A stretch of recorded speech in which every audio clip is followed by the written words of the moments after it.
is if you enlarge it a little bit more and you hold Alt when you move the map around, you can actually line it up to the grid so Should be that pretty. It should be pretty close to lined up on it, to be honest. That's it's pretty lined up. These maps though, if they're off just a tiny bit, they scale out of the way really weird. But yeah. yeah, it's mostly good. Anyways, we're now live. Welcome back, everybody who is checking this out. It is Curse of Strahd Session 9. The group left off in a rather precarious situation last session.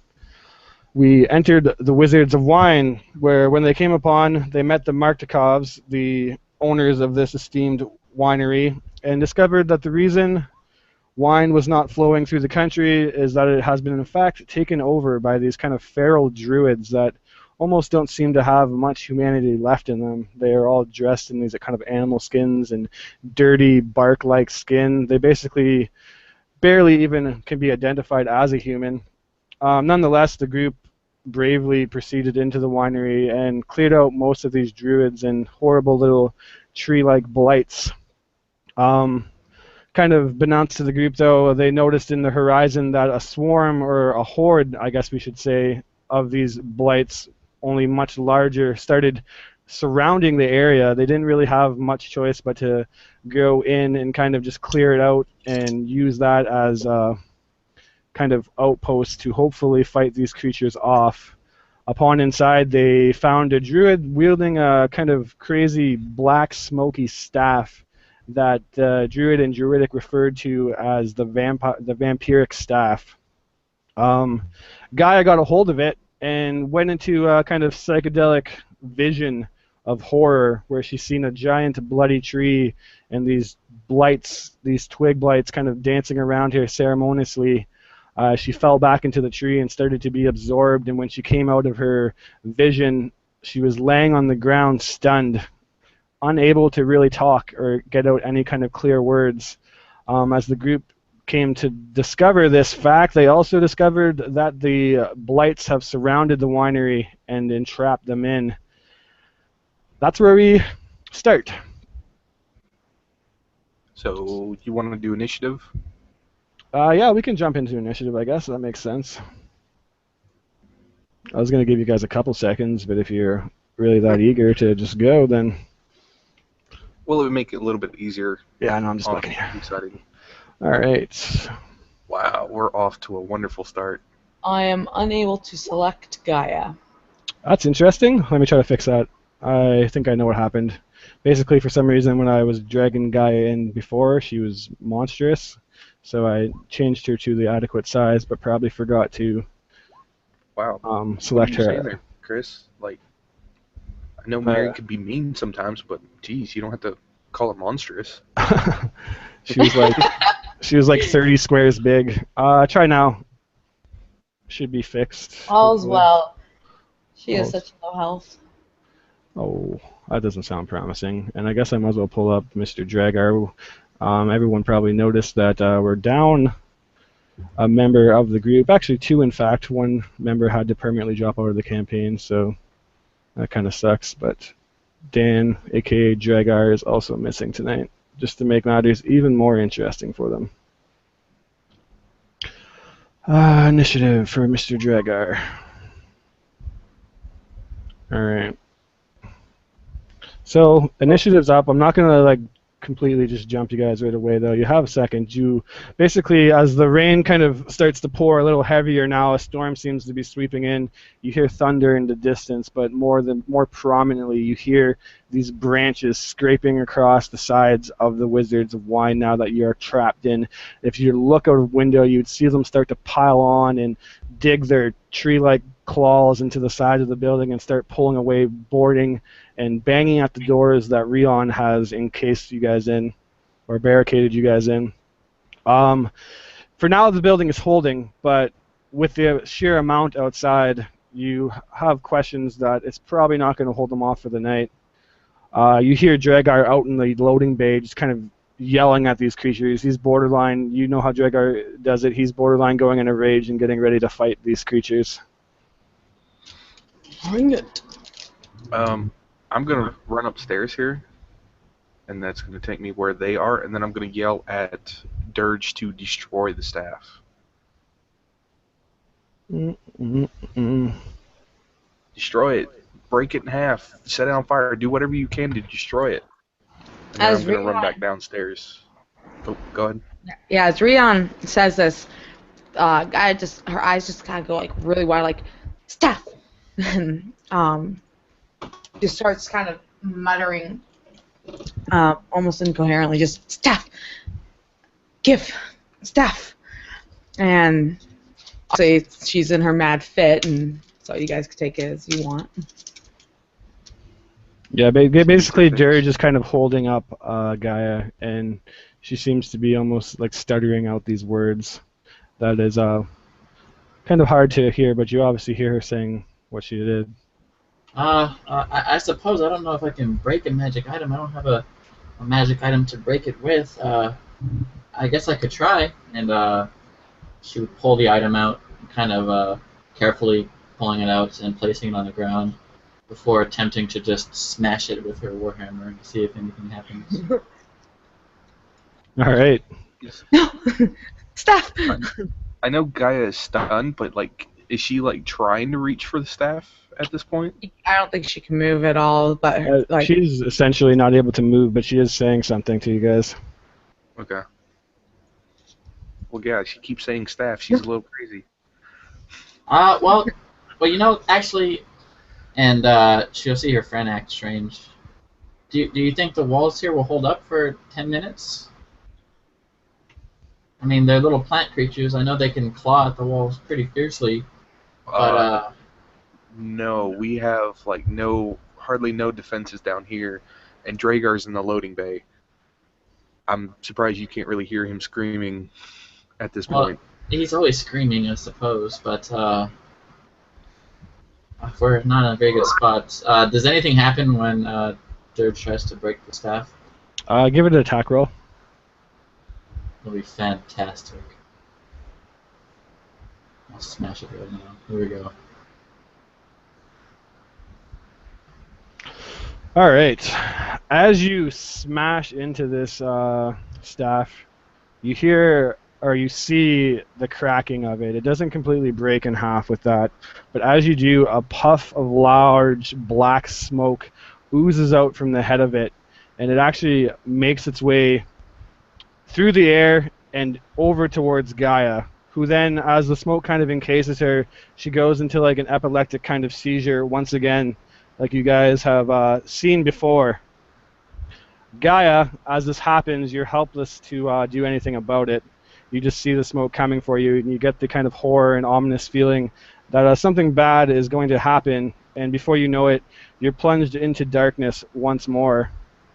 As your eyes open, you're in a similar area.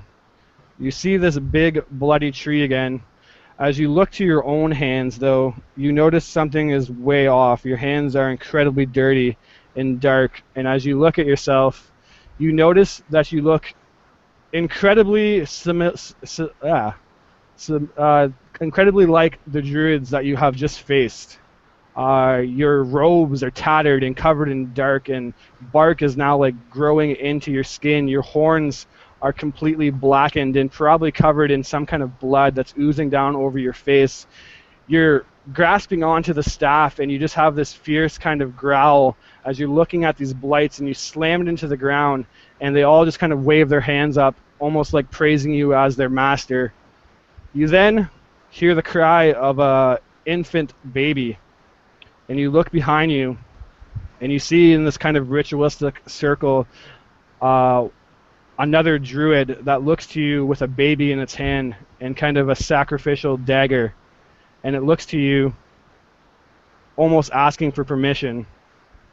And as you kind of like almost having an out-of-body experience at this point, looking at yourself, you see that there's this cruel smile on your face, and you give a nod, and the last thing that you see is the druid raising its hand up in the air with the dagger, and then you kind of come out of your vision, and you're back in the Wizard of Wine again, still stunned. Or make a wisdom save, I guess.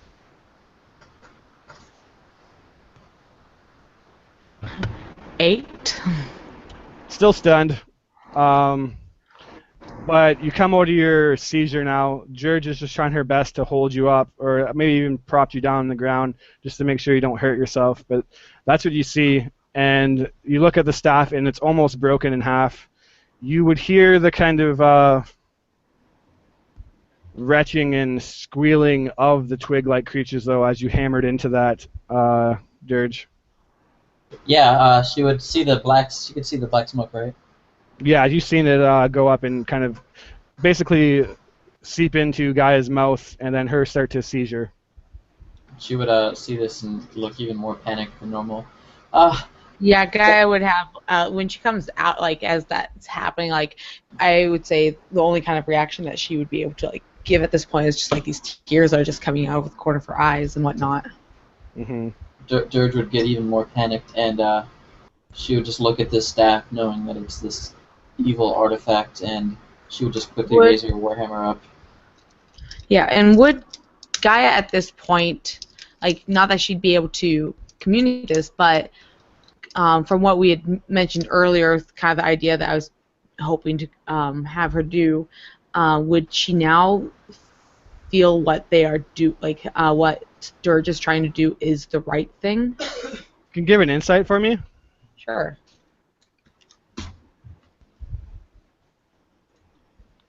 Uh, 15. 15 is enough to let you know that the staff is almost like trying to contest your mind, and the vision that you've seen is potentially something that could happen to you.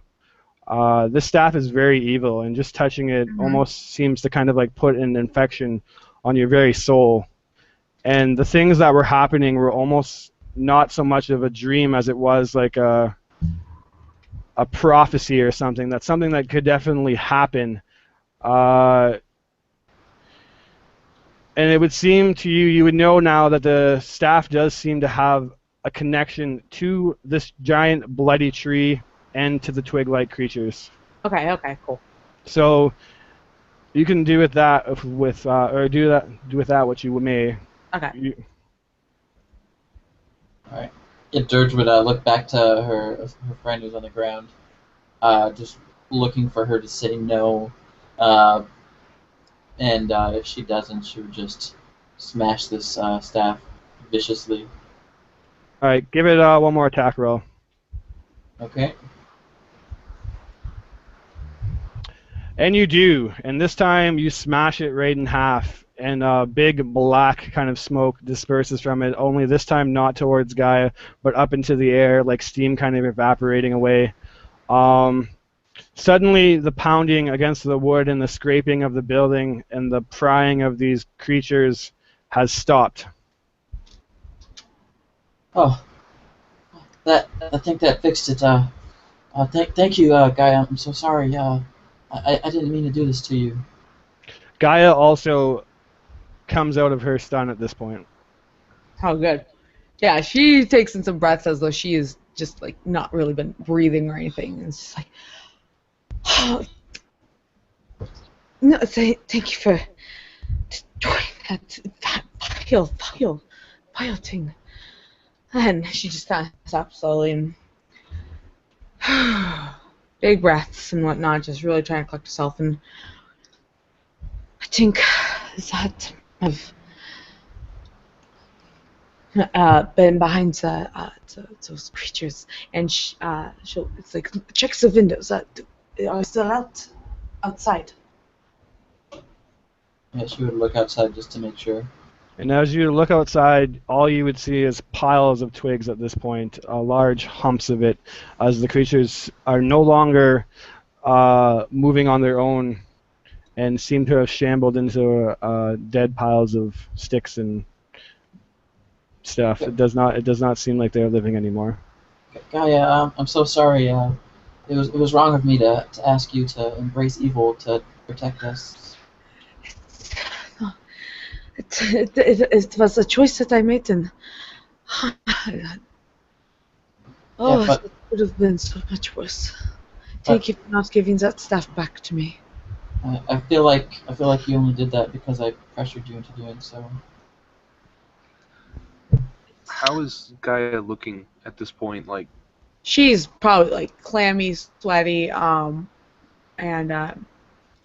still her eyes are. wounded?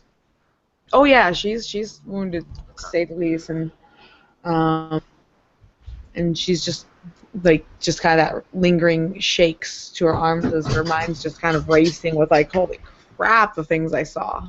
Yeah, Dirge would kind of sniffle a bit and just hug Gaia, still feeling really bad about it all, but she would eventually let her friend go and help her stand back up. And after a few moments, Gaia manages to collect herself and kind of shake it off, and she is moving around again, probably a little exhausted from the day. But Yeah, she has a little limp to her right leg and just, but Um, she's like, you also hear Dragar kind of yell out, like, "What the hell did you guys do? I was getting ready to smash all those tree creatures." Nobody's stopping you. You can still do it. I'm going to go over to Gaia and heal her for a little bit. Yeah, you could probably tell at this point that everybody in the party is pretty badly injured. Even Dirge is pretty hurt. I think Dragar was hurt as well. I don't know what his health was. Our health bars are gone now for whatever reason when you switch the map around. That's weird. I didn't even Nice. touch your tokens, but that is strange. Yeah, I was at like half. Ishmar going to kind of check outside and see to make sure that all these blights are now finished off. You would hear him call out that he sees someone in the tree line, and then everyone would kind of realize again that you met some people out there, basically on the way into the vineyard.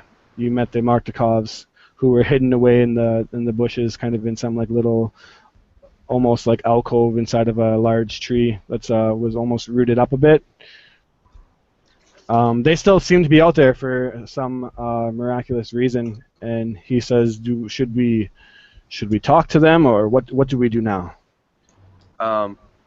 Yeah, I was planning on going to go see them after this mess was settled.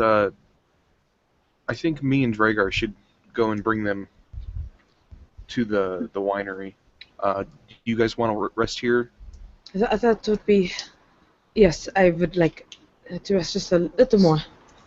Yes, if you can explain to them that their wine is poisoned, but perhaps with a bit of rest, Gaia and I might be able to purify it back to its original status.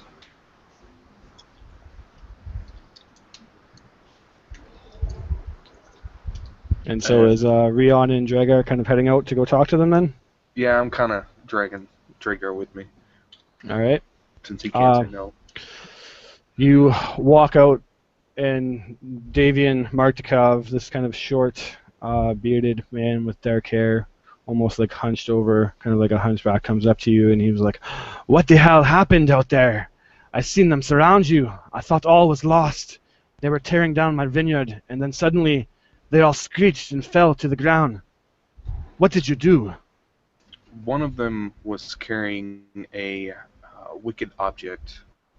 Luckily, we were able to dispose of it, and that's what caused these creatures to crumble. But I believe your winery is safe now. The sad thing is the batches that's already been made might have been poisoned.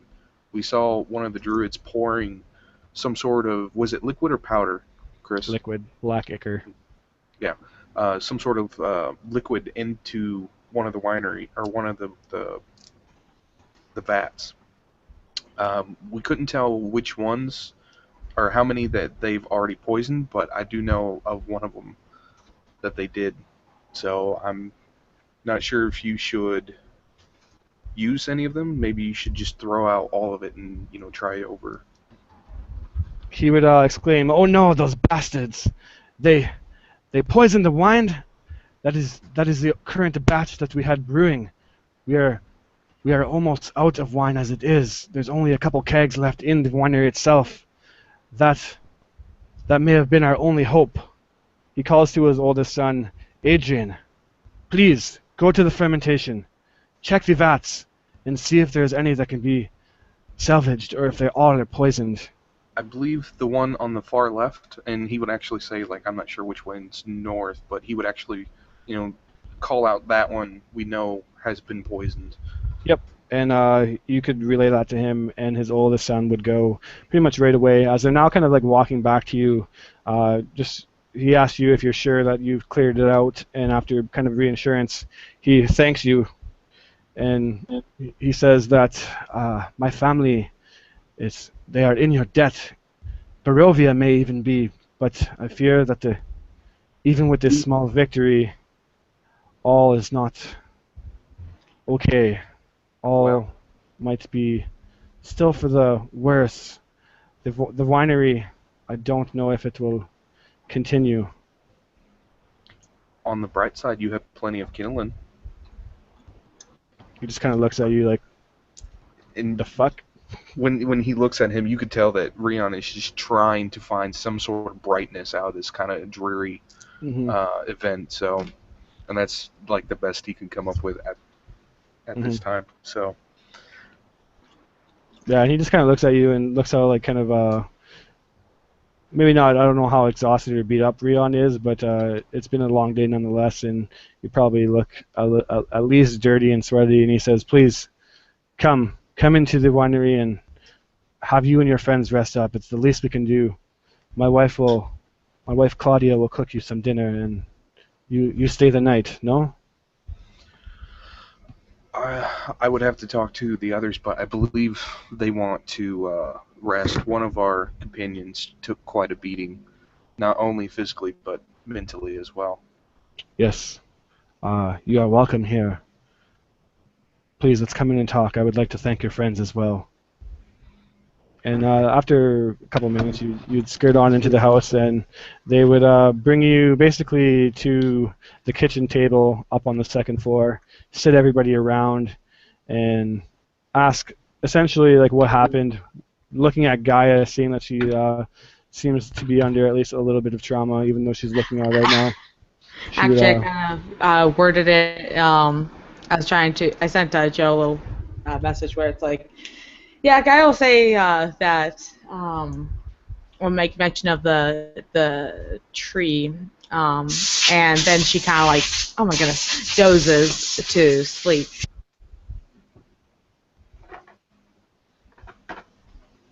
Davian would hear. Would you be saying that while Davian is there? A tree? No, I was doing that when Okay, gotcha. Rion had gone and Dragar had gone off to talk real quick, and so Guy would just have slumped back down and just said, "Dirge, there may be more to this. The stuff that you just destroyed, it was made from a terrible tree. I worry the blights might come back if the tree is not found. If I'm not awake when they return, would you please tell them?" And like she sat down and just kind of closed her eyes. And so I don't know how long they were gone before they came back. But I imagine like, if they were gone more than 10 minutes, she would have been out like a rock. Yeah. It was probably more close to like 5. Yeah, Dirge would have probably tried to carry Mary's character Gaia over to one of the beds so she could rest. I promise. I'll make sure they know. This may just be a symptom of the true illness. All right, and with Gaia sleeping, the wife Claudia starts going to making some kind of stew. Davian sits you around. His son is still down in the vats checking. He has quite a big family here. Basically, three generations of Martikovs here. Him, his eldest son, and then his son's kind of children. He would ask you what else were they doing here? With what did you catch them? Did they seem to have other motives than just poisoning the wine? I don't know. It's very confusing. They were poisoning the wine, but not to put you out of business, but to perhaps infect the countryside. I don't know. I saw they were all over the place. They were even in your cellar. Do you know what that strange place is? There's like a secret entrance to your estate underground. Secret entrance underground, you say? in your cellar? Are you sure? I've not ever discovered such a thing. Well, it's pretty strange. Uh, Perhaps we could show you. Can you come, Keon? Hmm. And he would walk downstairs, and if you were to obviously show him the room, he would basically have no, or seemingly have no knowledge of it. He would be equally as curious as you. Um, Showing him, are you bringing him in, or he just Yeah. basically says like, I've never seen this before. Okay. Well, it's a bit strange that your cellar would have such a large wall when there's Did so you many supports down here. did you build this place? No, this winery has been in Barovia for many centuries, long before even Strahd claimed it as his own. You see, many, many years ago, the Krezikovs, they were the royal kind of blood of this land, and befriending the Martikovs, they passed it off as a gift for us to run. And it has been in our family ever since. My father ran it, his father ran it, and the father before that even. All It right. has been in my family ever since I've known. Well, is there anything you can do to help us? We risked our lives to recover this, and my friend here almost died. I'm not here to ask for payment, but perhaps you can assist us in some way. What are you looking for, my dear? I don't know. You see, we have money, but it appears not to be of any value in this strange land. Well, what brought you here? Are you just wandering around Barovia? Clearly, you've come here for a reason. Well, I think most of us were brought here by Strahd. Is that true, Keon, Gaia? Well, Gaia's Um, sleeping, so she wouldn't ask Gaia. it's Rion with I'm, an I'm R. sorry, Rion. My brain Um, is broken. I think he was referring to what brought us to his winery, not necessarily to these lands. Oh, Um, well, you could tell him. okay. There was the Viscani. Oh, I'm trying to remember the city now. Right outside of, and he's actually kind of stumbling, trying to remember the name of the city. Chris, do you remember it? Yeah, he'll start listing off cities of Barovia. Krezix, It's Valaki, wasn't it Villaki? the village of Barovia. Well, regardless, the whatever you wish to call them, the circus folk, the whatever, Vistani. Vistani, yes. Uh, they offered to allow us to free one of their captives in exchange if we could return the wine to flowing. Well, absolutely, I can definitely do that. Once Adrian comes back and tells us how much of the line we have lost, it will depend on how much we can get out. But as you guys are actually already in the basement, he would point to the 3 kegs to the right-hand side and say, we can at the very least deliver that to the 3 cities, and there's 3 more kegs out in the loading bay. All right. It's Well, not- I perhaps Gaia and I can purify this wine that you have. Uh, it is a bit of a divine power.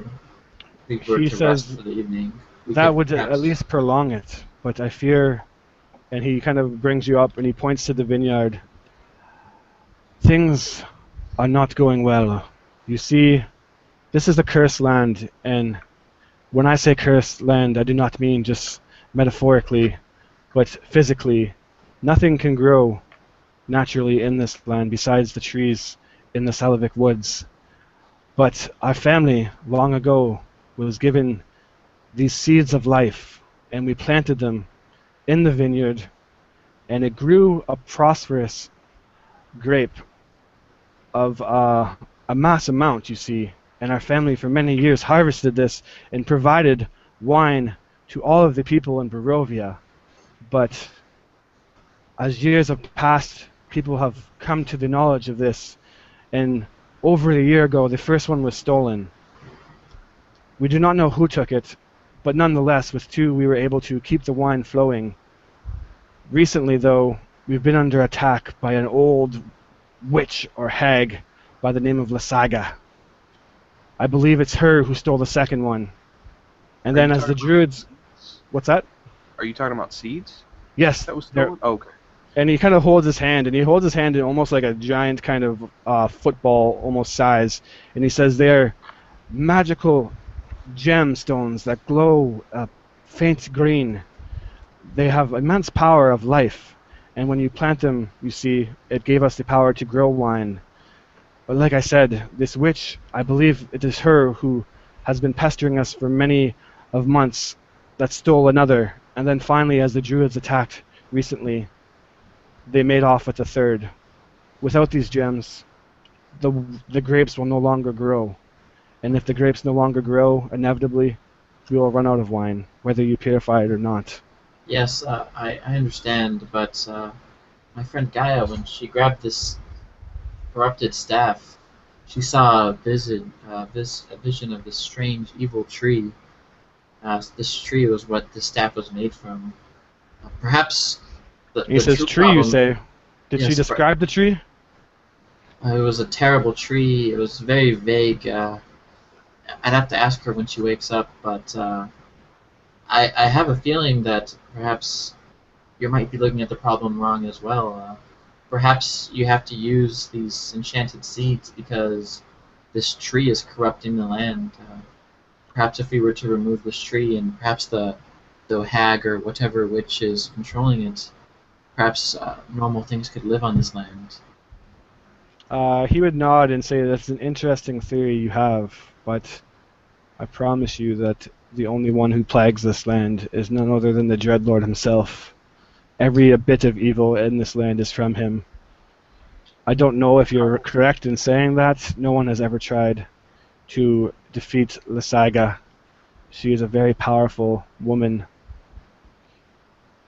It's true she may be powerful, but perhaps she is just simply a portion of his power. I don't know. I'm not very familiar with this world. It's very strange to me.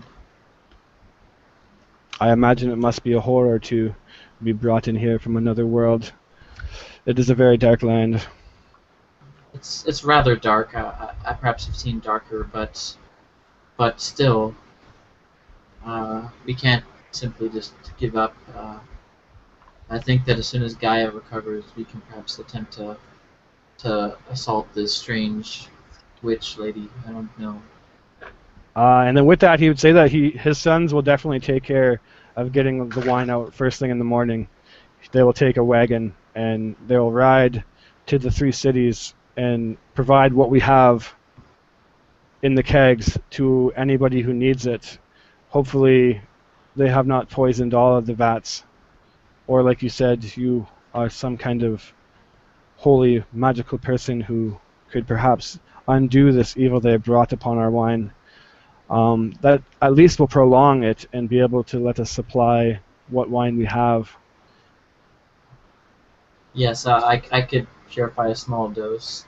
I believe Gaia could, as a ritual, spend enough time and she could probably purify all of it, but I can't speak on her behalf. Right. At least not any more than I already have. Fair enough. Shall we eat? Do you think your friend... How long should we let your friend rest? I would like to ask her about this vision. I mean, I suppose she could speak very, very quickly if we were to come to her room. Just don't ask her to do anything that would exert herself. Okay, so that's where we're gonna head up, is to the room. They walk into you, Gaia, and you're kind of sleeping. They would nudge you to wake up. I apologize for waking you. I know you must be very tired. I've heard you've had quite a horrible experience. But your friend spoke of a dark tree that you've seen. Could you tell me Yes. more? Guy, she just kind of rubs her eyes for a moment, sits up and just kind of thinks for a moment, and it's like it was big, a very black, dark night kind of color, and is That's a very ominous presence, and I know there was blood, or at least a very red sap that uh, dripped down from it, and it just Blood, you say? yeah, Was yes, it was it on top of a hill? indeed it was, and the ground was just saturated. It was I remember walking in it, and it just my feet were sinking down into this just blood-rich soil and grass and earth, and He it was nods very his dark. head, and he says, "I fear I know the place that you talk of. It is Yes, not too far from here. You see, the place is called Yester Hill, yes, and it is where the druids essentially live. We believe that's where they took the third and final gem. Me and my family, we sent out our people to try to retrieve it, and we have not heard back from them. I fear that they're doing something, and they have some ill intent to use that gem, or perhaps destroy it. yes. But that hill is unquestionably a giant bloody tree on top of a hill with dark ominous presence. It is surely Yester Hill you speak of. Yes, yes, and I also think that um, those creatures, the blights, they may have destroyed the staff, but that tree, it potentially maybe those creatures come back, and it just it's not good at all. It's not good. It corrupts. It's bad. Yes, I don't know how they do it, but these druids have a seemingly endless amount of these horrible creatures you speak of, these blights, tree-like monsters, monstrosities. No matter how many we slay, they just send more. That tree will continue to feed them, and yes, I suppose if you can pause there, not now. I'm afraid I cannot do much at this moment, but Yes, yes, rest. I'm sorry. I've already said too much. You've done so much for my family. Rest as long as you like. Stay as many days. Anything, food, anything we can do, your we will hospitality is provide for very you. appreciated. Um, yes, Gaia. If you simply ask, someone's microphone is echoing you. Yes. If you have to simply ask, and I would be more than willing to help you destroy this tree. And anything you ask, I'll do it. Absolutely, we might need your strength for that. You saved me definitely with destroying that staff. That was thank you so much. And she's just kind of like leaning back down on the pillow, just kind of like, yeah, I'm gonna go back to sleep if that's all from you guys. Yes, I'll be back after dinner. If you need anything, I'll bring you food. hmm Yes, and Davian's almost kind of embarrassed at this point that he's been bugging you. Like he kind of got carried away in talking to you and realizes how truly exhausted you are, and he just keeps apologizing and saying, "Rest as long as you like, and whenever you're ready." She's just kind of nodding into the pillow, like, Yeah, and he's just like continually going on. I'm so sorry. Rest, please rest. I think by now Nonetheless, me and eventually they go out, and Rion, you are met with two, or not, as you kind of eat away at this soup. It has a beef and carrots and kind of onions, a nice brothy, savory flavor. You have the two Martikov youngest kids kind of curiously looking at you, and your Kyoto that you probably have stored somewhere. You also see Claudia holding a small infant baby. She tells you that it is her daughter-in-law's newborn child. Her name is Yolanda. She was just born a couple of months ago. It's too bad that she was born to such a cruel world, but she is at least a breath of light for us and a bit of hope. How is the stew? Oh, it's wonderful, wonderful. I'm gonna look over at Dragar, and is there any meat on the table or no? It doesn't seem maybe some chicken. And Okay. Dragar has a good chunk of it in his mouth. Yeah, I would pass him my piece of chicken as well because Now he's we double all know. fisting chicken. Yeah, we all know dwarves. They love meat. So it's really wonderful. But where is your daughter-in-law? She would actually be pointing. If she point to the counter, and you'd see another woman kind of working there. Oh, okay. Yeah. Well, Also, yeah, I wait. kind of missed it out, but yeah, she's also there. Yeah. Sorry. Okay. Yeah, this is Stefani. This is my daughter-in-law. She is wedded to my son Adrian. He is the one that you spoke to, or you see my father tell, or my husband send to check the vats. He should surely be back soon. Okay. Hopefully, they didn't damage your wine too much. Yes, I hope so. I don't know how much longer our family can withstand these brutal attacks from these horrible monsters of men, I guess you could call them, but it Oh, seems unfair to call them that. tell me, um, your husband said that you guys inherited the land before Strahd came, correct? Correct. And even then, you guys had trouble with the land not being fertile? Uh, Before, no, the land was very fertile, but Strahd claimed it as his own after many crusades. He claimed to free the land, and at first the people did not necessarily fight it. He did not seem like that bad of a person, although he was cold and unfriendly. He never seemed to be the evil that he was. But as he ruled the land for many years, he changed. I don't fully know what happened, but one day there was apparently a great fight at the castle, and Strahd was slain, betrayed by his own men. But instead of turning over and resting in a grave, the skies went dark, a mist seeped in, and he rose again from his lifeless body with powers even greater than ever before and ever could be imagined. And from then on, the land has been cursed and sealed away. Okay. No one can get Um, out except for the Vistani. was this curse, or yeah, was the curse of the land, did it happen immediately or did it slowly grow throughout?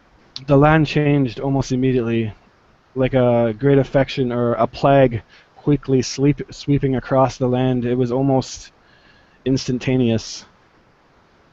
Can I do a history check to see if I've ever heard anything like this Yep, happen absolutely. before? Absolutely. Did this tree appear at roughly the same time, or was it always there? I don't understand. History, you have no clue. Asking about the tree, they would say that I this was before my time, but these druids apparently weren't always how they were. At one point, they were very generous and helpful people that only seek to better the land and help the land grow. But as the curse took over the land and corrupted it, it somehow corrupted them. At least that's what my grandma told me. I see. Well, I You just have to. understand this land has been under a curse for many centuries. Many generations of people have been trapped here. Many families have been trapped here their entire life. This was all long ago, long before my time, and even my mother's time. We've only known this land as it is now, only stories of how it was before. I understand. Well, just let it be known that although this land is cursed and dark, there's always beacons of light in the world, and she would look over to Yolanda. Uh, don't don't let the darkness overwhelm you. There's always hope, be it now or in future generations. She would nod and say, I agree. You see that even the faintest light can grow brightly in complete darkness. I think you are very right, and I think you are a light yourself that is here to illuminate this land.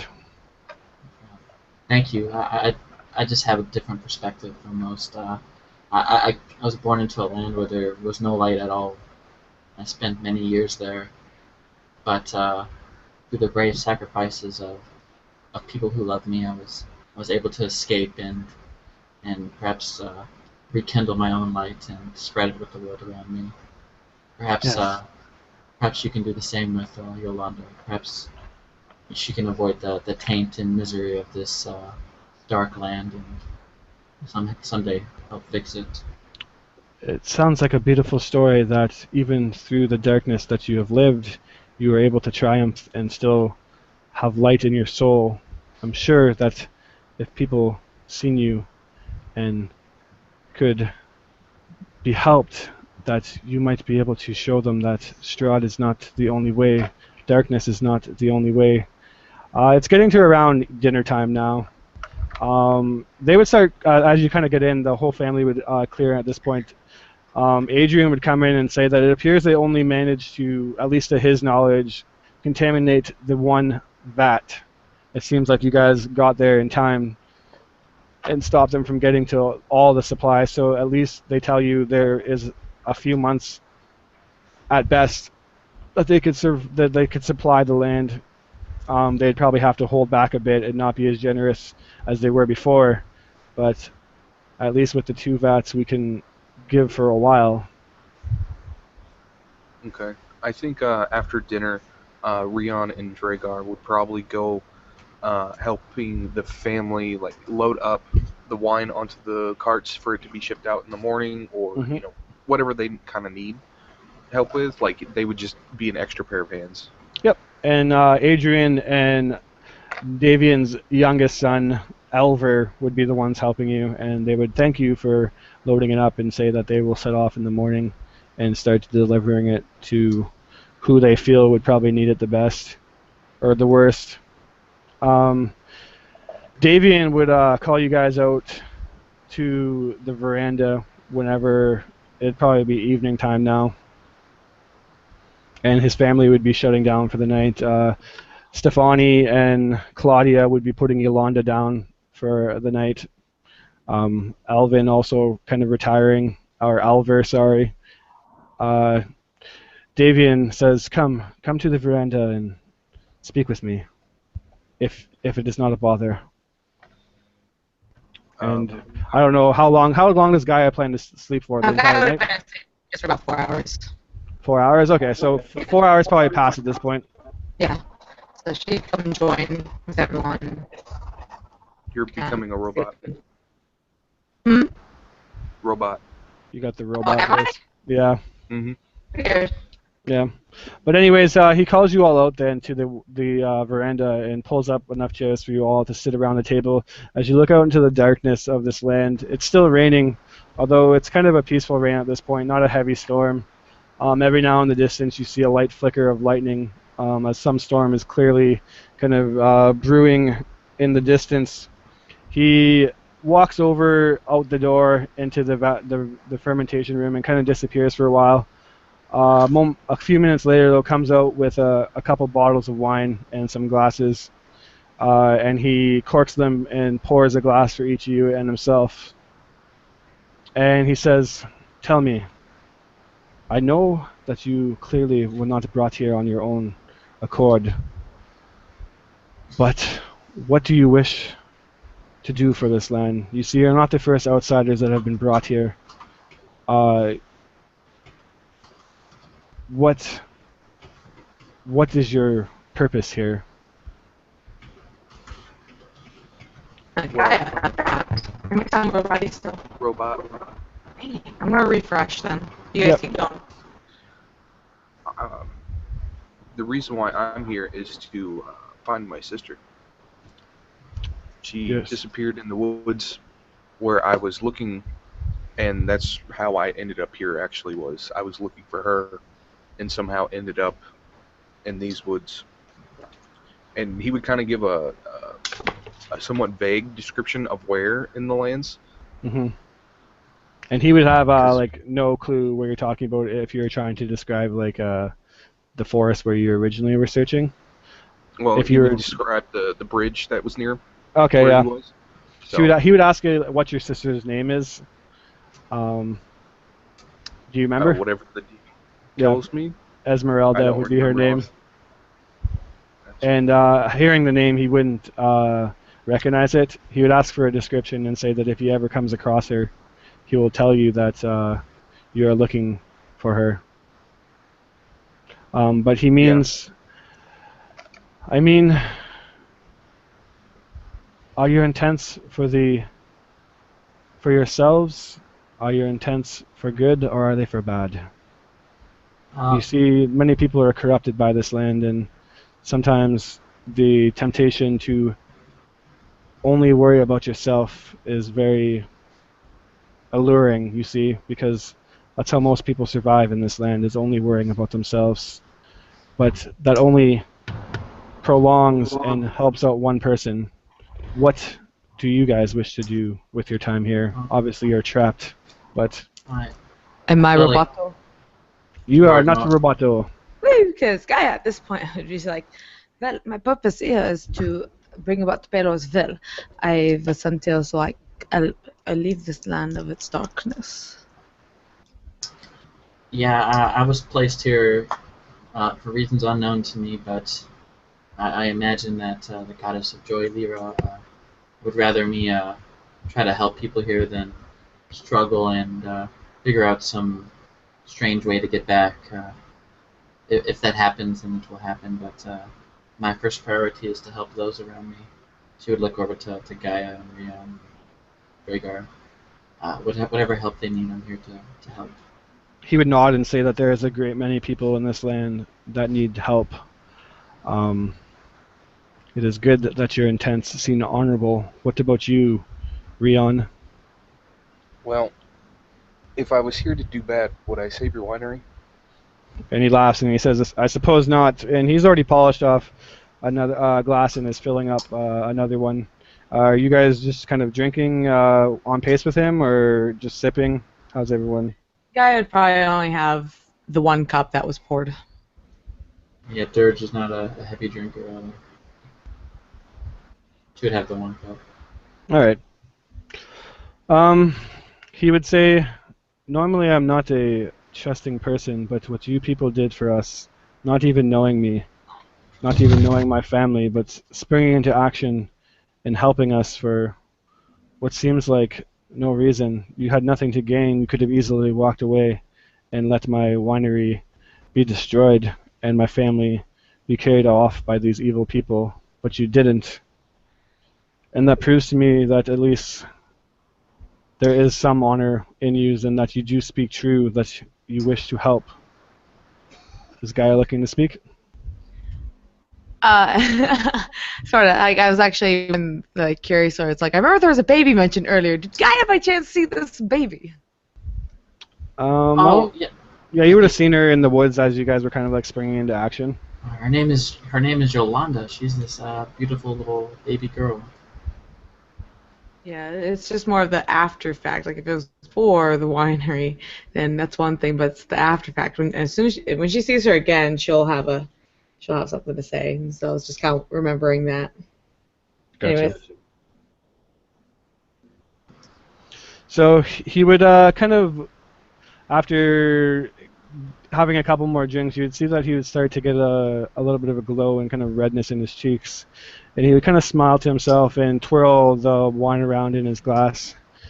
And he would look to you guys who aren't really drinking and say, is it from your land not accustomed to drink? I noticed that you just had the one glass. Oh well. For me, Well, it's more of a trying to keep my mind clear.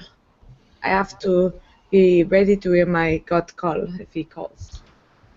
They're very religious. They don't believe in drinking that much. Is Rion drinking? He would have drank the glass and probably got a little bit more, but he's trying to not like gulp it down because he does plan on trying to play for the family before going to bed, so he doesn't want to be too drunk to not play. Yeah, it's not a matter of not drinking. To be perfectly honest, your wine is delicious. It's just it's it's a bit strange. I feel kind of wrong in indulging in so much wine when there's so many people out there suffering. It's I don't know. It just doesn't feel right to just selfishly take so much for myself. He would nod and say that that is a heavy burden you take upon yourself if you blame everyone's suffering on yourself not being there to save them. You're only one person. You can only be in so many places. Well, I came from a land where we weren't allowed to drink anything aside from whatever paltry water we were given. See, in the Underdark, the slaves don't get to drink anything but just the grimy leftover water that we can extract from whatever hellhole we have to dig out of. Hmm. But I suppose after I got to the surface, we were able to. But I have to agree with Rion. I'm not quite as good a performer when I get shit-faced, if you know what I mean. He nods and he kind of laughs at that, and he says, "You see, for the people here, it is truly the only thing they have left, and to some people that is rather curious if you have not lived here." But he kind of points to his heart and he says, "When you drink wine, it fills you with warmth. It fills your face with a smile and a redness, a light. And you see, that's something that people don't get to feel this here. The light, the warmth, the happiness, it is not there. Strahd has taken that away from everybody and made sure that there is no way to get it back. Some may consider this a reliance on the drink, but for us it's just a simple escape, the only bit of happiness that most of us can get. And it's why my family, we distribute the wine to all the towns for free. It would not be right to charge people for happiness. Do you not agree?" I think at this point I would actually start to play the kotel to like try to brighten up and put smiles on the kids' faces and maybe on the adults as well. Sure. Uh, And it does kind of help alleviate the mood. Davian's starting to feel pretty good. You'd see them kind of frolicking around and listening to your music curiously. you see, the problem with this land, and no disrespect to you, is that people believe that that wine is their only source of light and happiness in the world. Perhaps if there were more people around that could put smiles on faces, perhaps you wouldn't have to rely on it so fervently as a crutch. Yeah, and you'd say perhaps if there were more people around that could do that, then you would absolutely be right. Unfortunately, you, Dirge, you are a gem in the rough in this kind of land.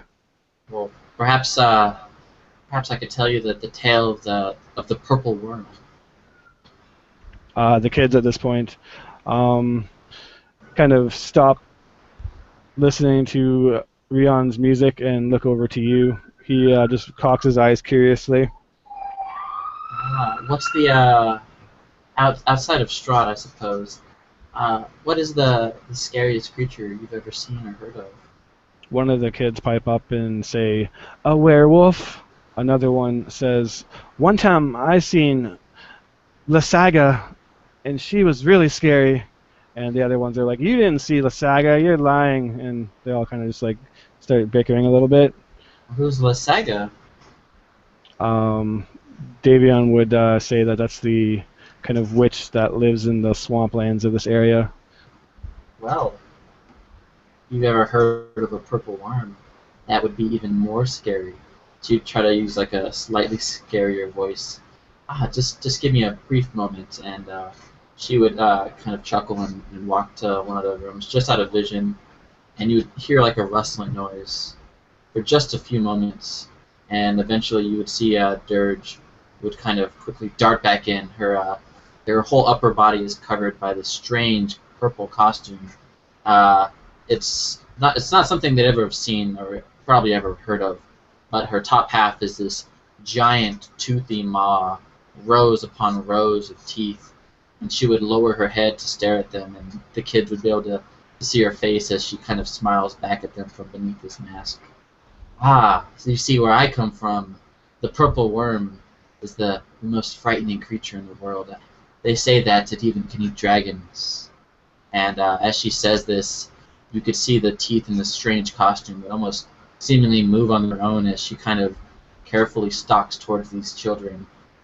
And they even like eating small children, and she would just immediately say that and just lunge at one of the kids and playfully attempt to eat them with this terrifying looking costume. They would all kind of like scream, but in almost like a delight, and run away from you as you kind of just run around the room and chase after them. At this point, they all are laughing and having a good time, which Oh yeah, guys going along to this, just like that's good. That's very good. Yeah. And when they're not fast enough, Dirge would immediately just run over and catch Gaia and kind of lift her up and put her half into the costume. You'd see her legs kicking out of the top of the costume. And if you're not fast enough, they gobble you whole. And Oh no, that was me. but sometimes if you're lucky, they get full, and maybe they'll spit you out. And she'd carefully drop Gaia back to her feet. But only the lucky ones. You guys look like you'd all be snacks. You see, a purple worm is a huge creature. Imagine it's like bigger than your house, and this is a big house. It could be 30, 40, 50, 60 feet long, even longer.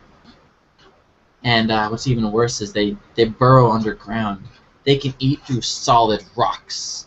But, lucky for you, they only live underground. the kind of eldest of the toddlers would at this point give the tough guy act, and he would kind of walk up to you and be like, "I'm not scared of no purple worm. I would beat it just like my brother. I'm strong like him. I'm strong like Adrian. I'm not scared of no purple worm." And he would give the tough guy act and kind of like walk up to your costume, Dirge, and like ready his fist like he's gonna fight it. And she would kind of smile and chuckle a bit. Ah, you see, the bravest of heroes, they know when to run. They know when to fight also. And only a fool would fight a purple worm alone. And as she says this, she would kind of playfully attack him, attempting to grapple him and hold him in place as she tries to rough him up playfully. I would add to the theatrics. Quick, get the worm to encourage the kids. We all charge in at you, guy, and try to, Dirge, and try to tackle you over. You see, you have to have friends. You can't fight the purple worm alone. And she would playfully let them all tackle her onto the ground and dogpile. Cool. Oh no! You have too many warriors. I'm defeated now.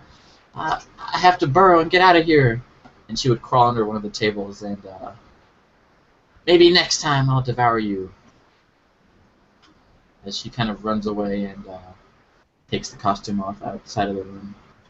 Cool. And then shortly after that's kind of over, Davian tells the kids that it's time to get ready for bed and call it a night, and that he has a couple more things he wants to talk to our guest about. They all would kind of reluctantly go and give you each hugs and tell you that they would tell you that they like your stories, Dirge.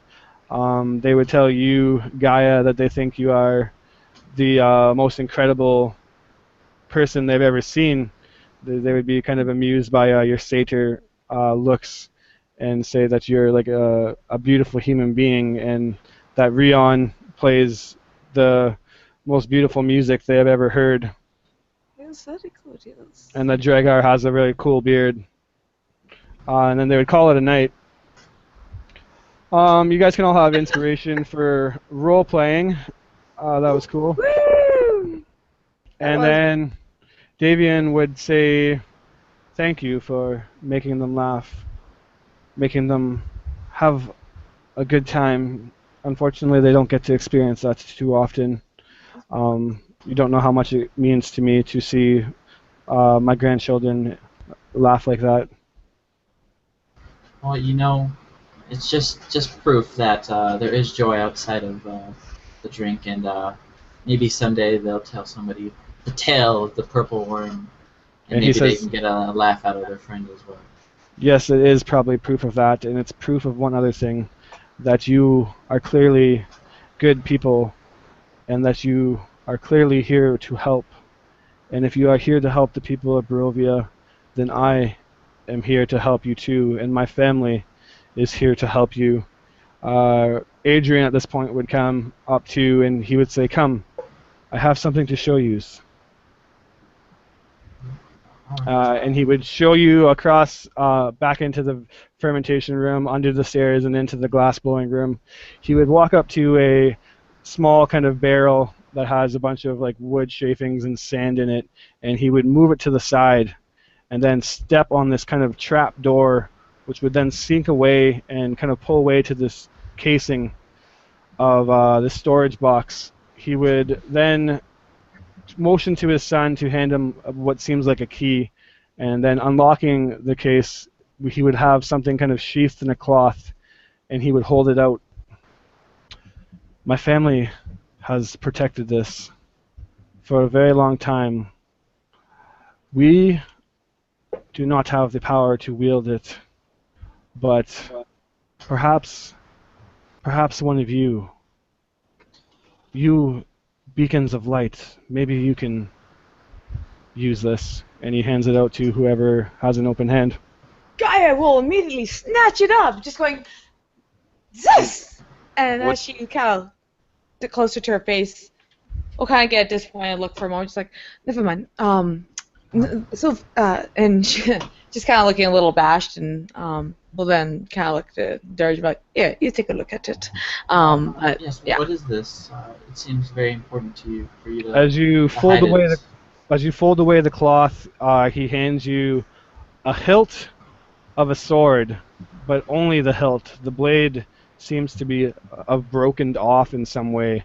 The hilt itself, though, and the kind of prongs on each end are made of platinum, and in the center of it is this shining blue crystal. He puts it in your hand, and he says, "This is an artifact that is said to have immense power." And as you hold it, you instantly feel a warmth dirge, kind of just emanating through it, almost like pulsating, some kind of aura that is very powerful. And you almost feel the emotion of welcoming, like being introduced to a new acquaintance that you are kind of excited to meet. You just are overfilled with that emotion of that first kind of meeting of a really unique and interesting person. As you hold it in your hand, though, besides the warmth to it, it doesn't really seem to be anything out of the ordinary. It's kind of weird that he would protect this hilt of a sword. There's something strange about this sword. It's magical. It seems to speak to me.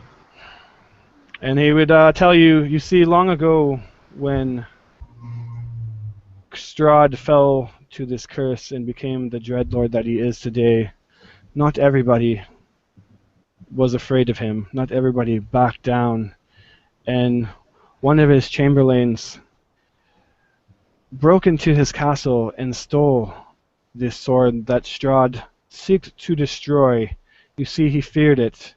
This sword itself was once the sword of his brother, Sergi, the Knight of Light. Everything that is evil and dark of Strahd is the polar opposite of Sergi, who fell victim to Strahd, betrayed by a greed and envy that turned him. This sword was said to have immense power of the sun. It could shine an entire area and burst light through it. Strahd clearly feared it and seeked for it to be destroyed. One of his wizards managed to destroy the crystal blade, but the chamberlain, he snuck into the castle and stole the hilt in hopes that he would be able to save it and not have it destroyed, and fled to the woods. He was later found mutilated by my people. Not quite. We weren't there in time at the rendezvous point. Something got to him, but he managed to keep this hilt hidden, and my people, we took it upon ourselves to hide it and wait for the opportunity, wait for somebody to potentially be able to use it against Strahd. I see this as a great gift. Although I don't quite understand how it works, perhaps Guy and I can foster it in Hmm. our positive embrace until we figure out a way to either revive it, fix it, or unlock its hidden potential. What about Ishmark? Yeah, he's kind of at this point just listening in. No, I'm saying, what about give the sword to Ishmark? Oh. Because, and then Rion's just going to say, remember the tarot cards.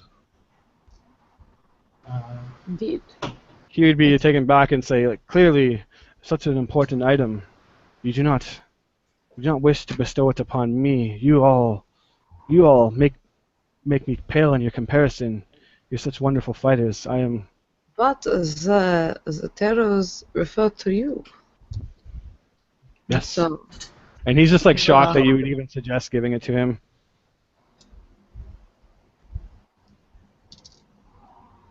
Is that what you wish to do, or does somebody else wish to? He would say, I will not refuse such a gift. I would take it with honor, but clearly one of you could wield it if it was managed to be repaired better than I. Do you not think? Perhaps I don't know. Perhaps if we could review the tarots later, but I think regardless, perhaps we should hold on to it until, at the very least, until we can repair it. Yeah, and the sword seemed to speak to me almost. Perhaps we can commune with it later, after some time. And Davian would say, I must admit that although I do hope to help you and gift you with this, it comes at a burden. Strahd will always be watching, and if he sees the reappearance of this, he will come. So take this with great caution. With such a thing, you will clearly draw attention of others. Prying eyes that you do not maybe wish to have prying. Alright, well perhaps we can study this a bit before we attempt to show its light to the world. Absolutely. And with that, he says, like I said, if you need anything from my family, we are here. He brings you back out into the fermentation room, and he points to the ravens that are up in the rafters. If you need anything from us, you only have to ask. And he points up to the ravens. Oh, they actually helped us while we were trying to take back your winery. You might want to give them extra grain or whatever it is that you feed them. He would laugh at that and say, yes, they are, you could say, our allies. The ravens are a symbol of hope in this world. The ravens, they bring good fortune. Alright, well, never lose hope. Without hope, you have nothing. And he says, yes. Shall I let you guys rest for the night? It's getting late, and at this point it is getting rather late. Yes, if you need anything, we'll be upstairs in our rooms. Yeah, and he'll show you to the guest room that has enough beds for you all to kind of sleep in. If you'd pull in a couple cots, because there's only, I think, 2 beds in the upstairs room, but he'd pull enough cots for you all to semi-sleep comfortably, some sleeping rolls for those who don't get a bed. okay. Yeah, I wouldn't mind taking something just because she had a good rest, and so. And anything else you'd like to do before the night we long rest and the night passes? Anything you want to talk about yourselves or do?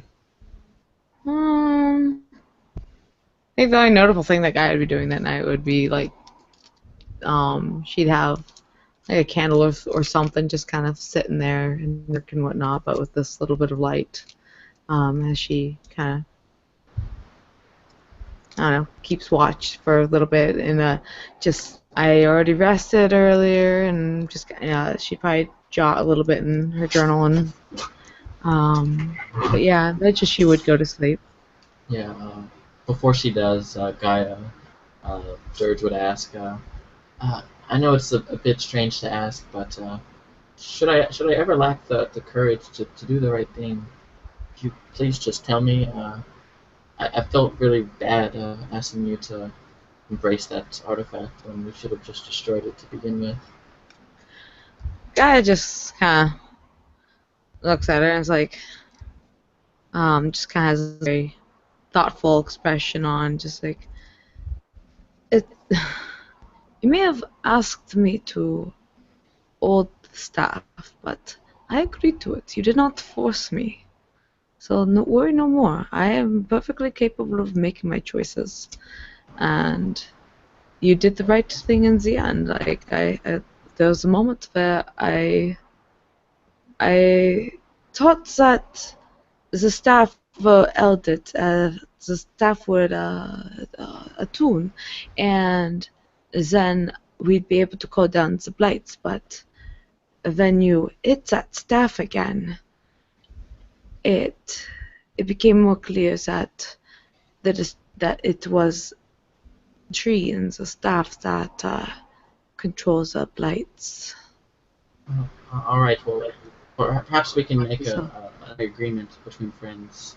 Can we both promise to never compromise our values for the greater good? Absolutely. That would be, yes, I would agree to that. Thank you. It means a lot to me. She would just hug Gaia and sit down to go to bed. And what's Rion doing? Is Rion calling in tonight, cleaning his instruments? He's already asleep. All right, yeah.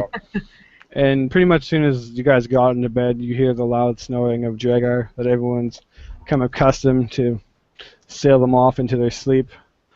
You call it a night. Gaia, throughout the middle of the night, though, after a couple hours go by, you've been tossing and turning, and you finally manage to get some sleep, but are kind of rudely awakened by a tickling. Tickling. Okay. You wake up, and you find that there is like a cockroach in your bed.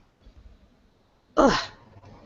Shaking it off, you kind of are disgusted by this and annoyed that you're woken up again. And then suddenly you feel quite a bit more bristling underneath your sheets. And as you flip open the sheets, you see that there is hundreds of these cockroaches in the bed with you. Breakfast. She kind of just jumps out at this, like, oh goodness, and hops off the cot, and she immediately has this static ball of light in her hand, just to kind of give an illumination to the place to just see how many cockroaches, where are they coming from? Are they just in her bed? Are they still on her? Are they coming from the walls, or are they in the other cots nearby or something? And just trying to really... As you do that, they are quite literally everywhere. The walls shake, almost kind of trembling as you realize that they're completely covered in the walls. As you go to wake the others, your feet cannot move, and you look down, and there is branches wrapped around, and suddenly crawling out from the bed is another one of these hideous twig creatures, and they start to entangle you up and wrap your torso so that you can't move. You go to shout out for help, but your allies... They're like, Targe! Rion! Draga! And as they do so, you notice that their sheets kind of turn over, and inside where they laid are more of these blight creatures, and they all come upon you, and starts grappling you and surrounding you, and one gets to a face-to-face level, and his face shifts from a bark-like hideous creature to a face you recognize quite well as none other than Strahd von Zorvich, looking you deep in the eyes, smiling tormentedly. He says, "Come to me. You are meant to be with me." And then you hear a scream. Try to look around. Where's the scream coming from? Behind me, in front of me, all around? Is she waking up and realizing it's her own voice? You wake up and it is daytime, and you realize that it is not your own voice. Everybody else has woken up too. It sounds like the screams of Claudia. It appears you had another bad dream. No! Sorry, I'm just like, I think I know what's going on. Gaia is going to, like, the sinking feeling in my gut is going to be what's happening in Gaia's gut, and she is going to just, like, bolt out of the room. I don't care if anyone else is awake or what. She is going to Claudia, who's screaming. Everyone would be woken up by the screams. As you come out into the hallway, you're met with Adrian and Elver kind of in the doors to your left. They're looking towards the master bedroom, which is to your right. I'm getting an echo from somebody. Pardon me, sorry. Yeah, and you hear the screaming coming from what seems like the master bedroom area.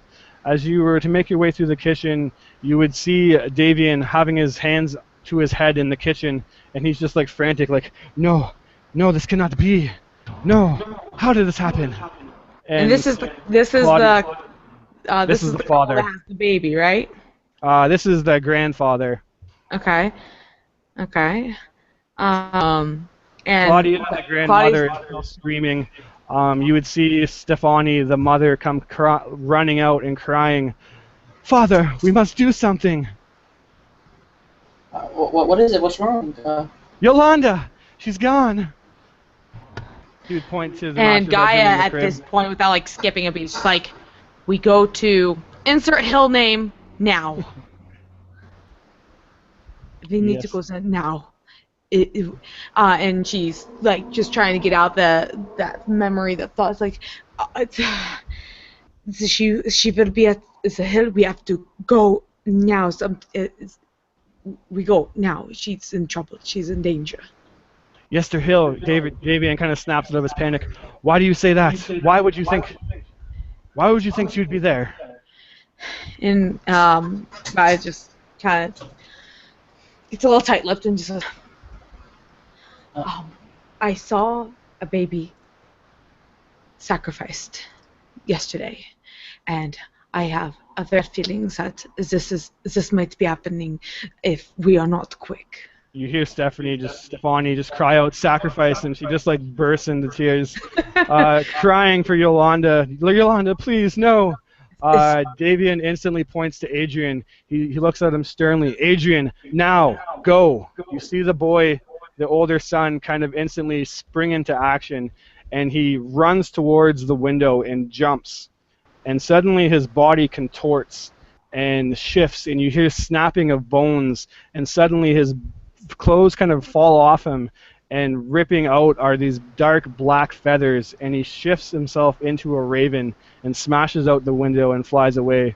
His other son also does that. He looks to you guys and says, "We must go to Yester Hill if that's where you think Yolanda is." It is. I surely this seems to timely.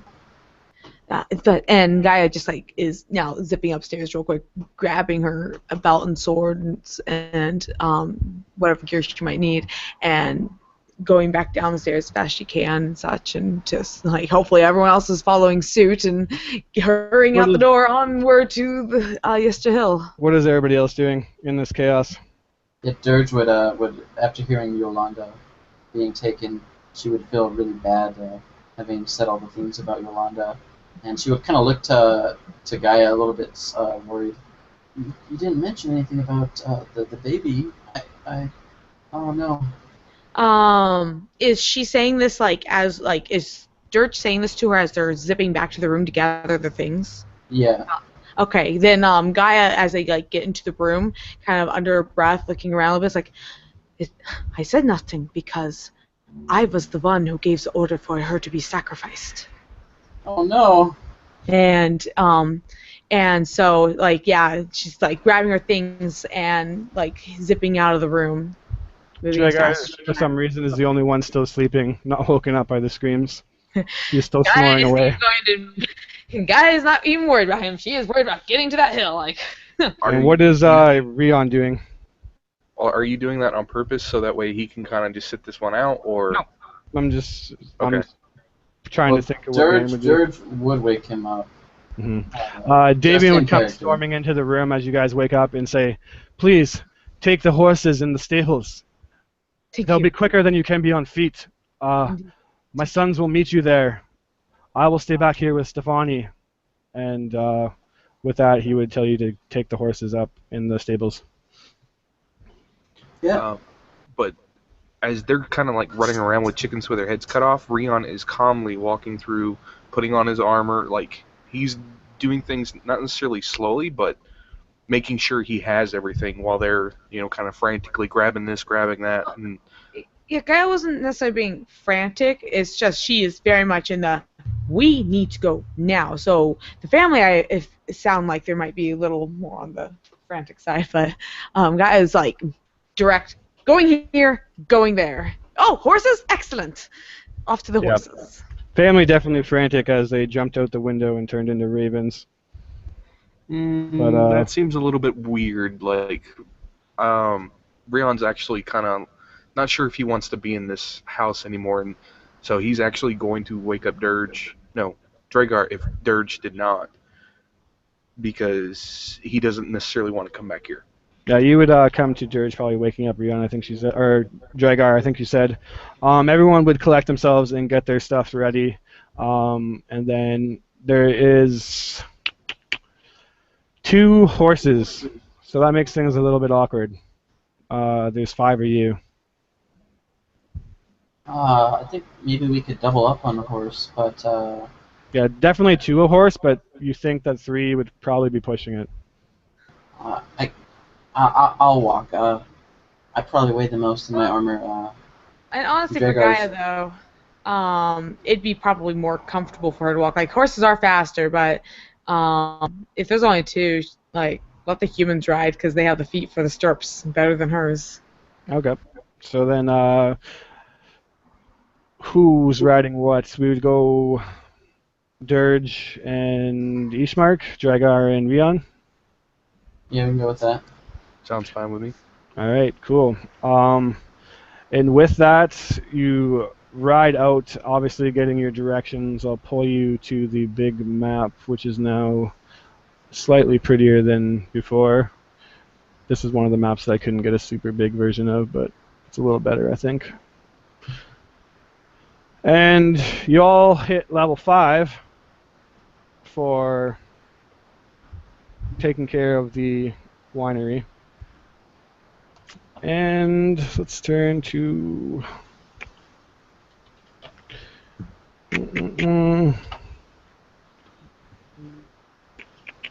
and tell you where you're heading. As they basically point to your map, Davian in a frantic says that he'll stay with his wife and daughter and try to keep them calm as you and his 2 sons go out and try to deal with this.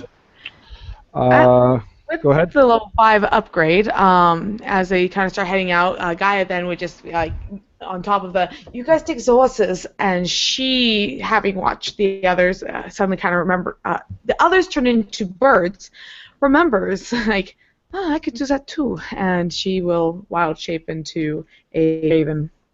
Nice. It makes things a lot better for you. Uh-huh. They point and basically... Crazy echo. Sorry. No worries. I'm curious, are we still level 4? Nope, you're level 5 now. Okay, so is Gaia level 3 paladin, level 2 druid now? Yes. Okay. So yeah, they would tell you that the Esther Hills is down the road to the south. It's not a super long ride, but as you get out to the Salovich Road and start to head in that direction. Where you are is currently kind of overcasting, cloudy, but you see in the distance a very dark storm cloud in the direction that you're heading, and you see lightning and thunder booming in the distance as it seems like an ominous storm is conveniently in that area.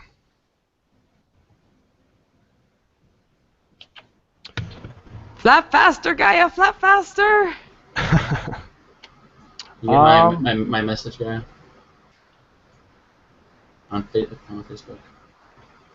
Okay. So as you ride as fast as you can, you do not see the Ravens brothers that kind of made way before you. Ishmark, kind of behind you, Rion, asks if you think the child will be okay. You mixed up the people. Yeah, Ishmark is sorry. behind Dirge. Yeah, Yeah. sorry, Dirge. Do you think the child will be okay?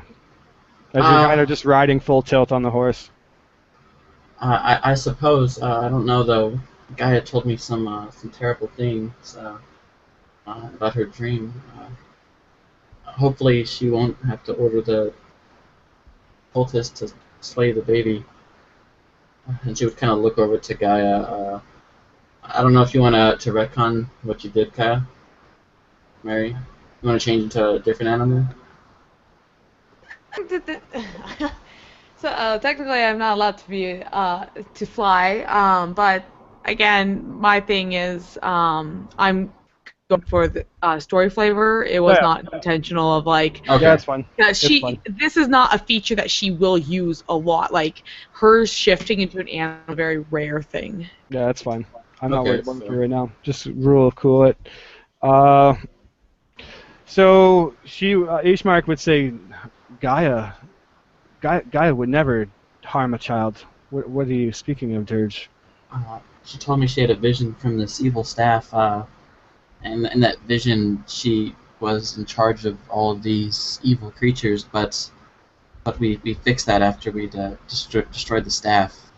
I just fear, I hope that there's no lingering control over her. If she is taken back over, I'm afraid I'll have to put her down, or I don't know. I can only just pray that she's been freed of her contract with that tree. Yeah, and Ishmark would stare up at Gaia in raven form and kind of just look at her like almost in disbelief, like the thought could never have crossed his mind. Nonetheless, though, as you ride up the trail through these thick woods, it leads to a hill covered with dead grass and cairns of black rock. Dark, ominous clouds gather high above, and a single bolt of lightning strikes the hilltop. West of the hill, the lands, the woods, and the sky vanish behind a towering wall of fog. And up the hill peak where the lightning basically kind of crashes into, you see this giant, dark, almost black tree that just seems to be towering over everything, almost like a monster kind of looking down, about to wreak havoc on a village. And the lightning just kind of streaks down and illuminates this entire area for a second, and you guys come upon...